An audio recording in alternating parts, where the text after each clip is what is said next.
Okay, thought I'd do a little quick update in addition to what I put up this morning. Hopefully this is live and headed up to the oh, there we go. We got somebody.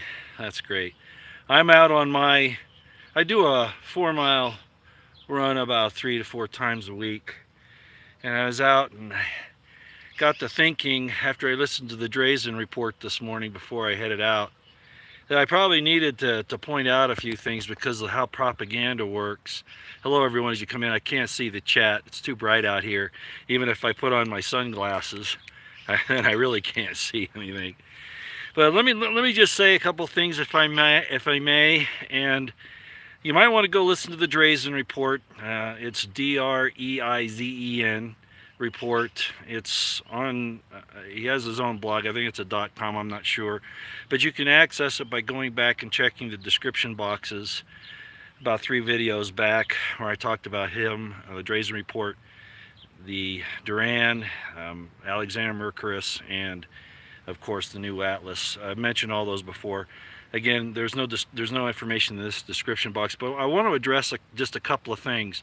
The first being that even with Jacob Drazen and these other guys, I appreciate all of their strategic and tactical information, logistics information, how they analyze what's going on in Ukraine. But when they come to politics in the United States, they're way off the mark. Drazen ended his presentation this morning by saying that the Democrats are going to realize that they can't keep pushing this Russian narrative because of the economy, so they're going to have to change what they're doing so they can win the elections. Ladies and gentlemen, the Democrats and Republicans are two wings of the same bird. So Drazen, Jacob, a good man, but he's still stuck in this idea of this left-right paradigm and that the elections mean anything other than just the distraction while the politicians and the bureaucrats and the corporatists pull off their magic tricks. So I just wanted to say that at first. It's not going to matter who gets in there at this point.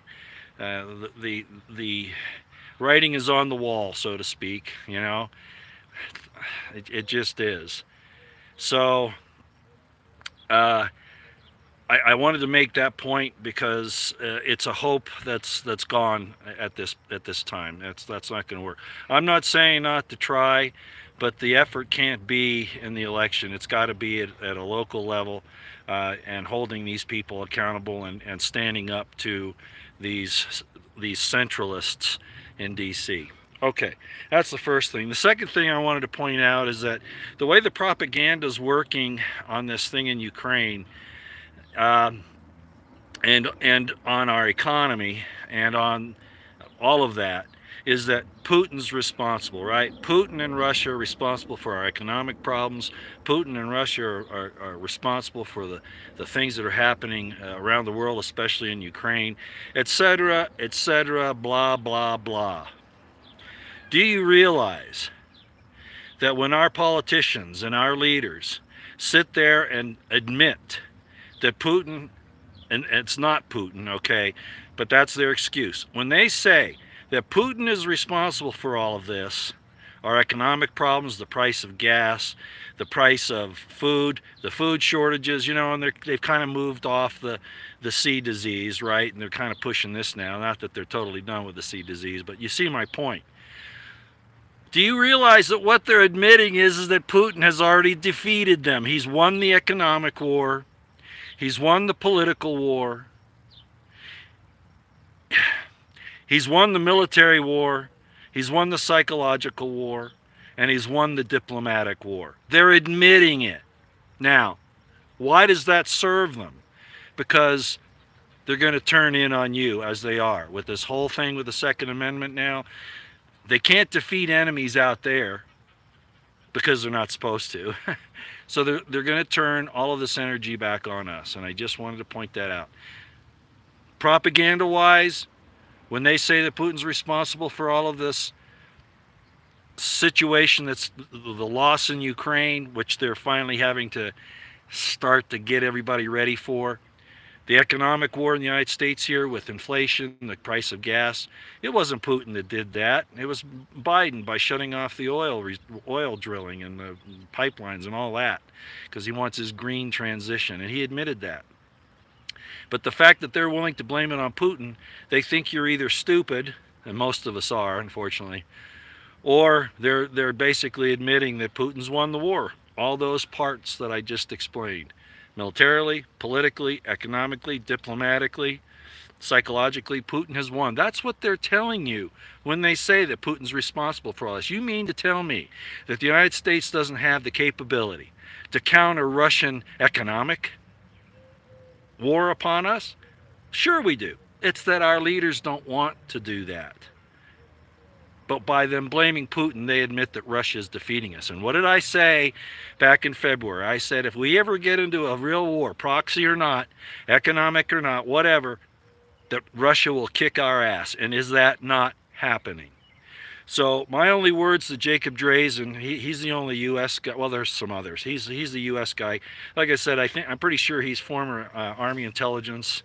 He speaks fluent Russian. Probably went through the Defense Language Institute if he didn't learn it in college or wherever he got it. But the point is, he's very good on what's happening in Ukraine and all of the political and military situation there. But to go back and try to push the false left-right paradigm of the U.S. Political structure is a mistake, because that's all designed to take us down, the individual and collective Americans. Remember what Dwight D. Eisenhower said, right?